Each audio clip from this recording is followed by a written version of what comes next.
All right, let's dive right into one of the biggest, oldest, and toughest questions in all of theology, the problem of evil. It's a question that has, really challenged people's faith for centuries. And today, we're going to unpack a framework that's designed to help us make sense of it. It all starts with these questions that, let's be honest, we've all probably asked at some point. You just look at the world around you, you turn on the news, and you can't help but wonder, if God is supposed to be good, why is there so much darkness out there? Why does it feel like the bad guys are winning so often? And that's a real hurdle for a lot of people. And then that, of course, leads to the next big question. Okay, if he's all-powerful, if he literally has the ability to stop all the pain, all the suffering, all the heartache, why doesn't he? It's a question that can feel, well, just overwhelming, especially when you or someone you care about is really hurting. It's a totally valid and deeply human thing to ask. And this one might be the most personal of all. In the middle of all this chaos, where is God? In those moments of just profound pain or confusion, that promise of a close, personal God can feel, distant, maybe even empty. And that feeling of absence, that can be the toughest thing for faith to overcome. So how on earth does theology even start to tackle these huge questions? Well, the framework we're exploring today completely reframes the whole problem.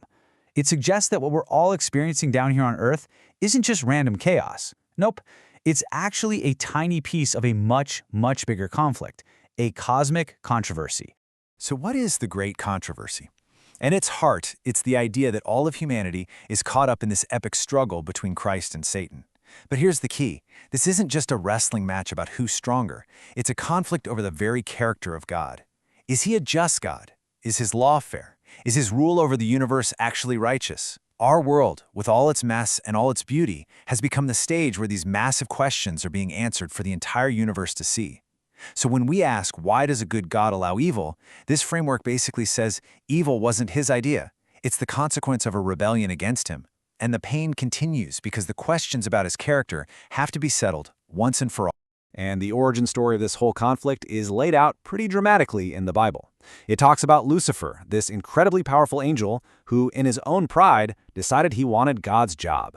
This ambition, this inner thought that I will be like the Most High, is what sparked the whole rebellion and set the stage for the controversy that now, believe it or not, involves every single one of us. Now, you might be thinking, whoa, a cosmic battle? That is a huge idea. Why can't I see it more clearly? And that is a totally fair question. To get why our perspective is, well, so limited, there's this fantastic old poem that works as a perfect metaphor. So the story kicks off with 6 blind men. They're really smart, eager to learn, and they set out to figure out what an elephant is really like. Their intentions are great, right? They're to learning much inclined, but they have one huge limitation. They can't see, and that's going to be a problem. So the first man just stumbles right up against the elephant's massive broadside. And based on his evidence, he's 100% confident in his conclusion. An elephant is basically a giant wall. I mean, he's partly right, but he's also completely wrong. Then the second guy comes along and has a totally different experience. He feels a sharp, smooth tusk, and he immediately shouts that an elephant is obviously like a spear. Again, his conclusion makes sense from his point of view, but it totally contradicts what the first guy said. And you can see the pattern forming here, right? The third man grabs the squirming trunk and is absolutely convinced the elephant is some kind of snake. Each man is only experiencing one little piece of the truth, but they're all mistaking it for the whole picture. And this just nails the point perfectly.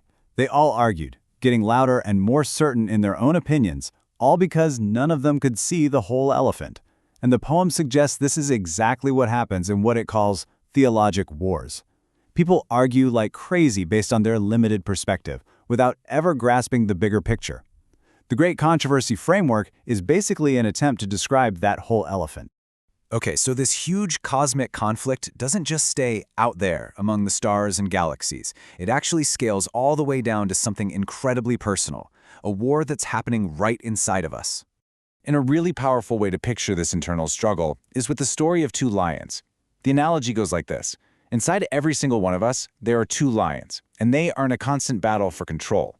There's a line of good and a line of evil, and they are always at war for our loyalty and for the choices we make. So how does this battle get decided? Well, it all comes down to a really simple question. Which one are you going to feed? Feeding the good lion just means making choices that strengthen your connection to God and to the people around you. Simple acts of kindness, prayer, seeking out what's true. And starving the bad lion means you're consciously choosing to avoid the stuff that you know is going to pull you away from that good connection. So you see, this brings that whole massive cosmic controversy down to a daily, personal, and really profound choice.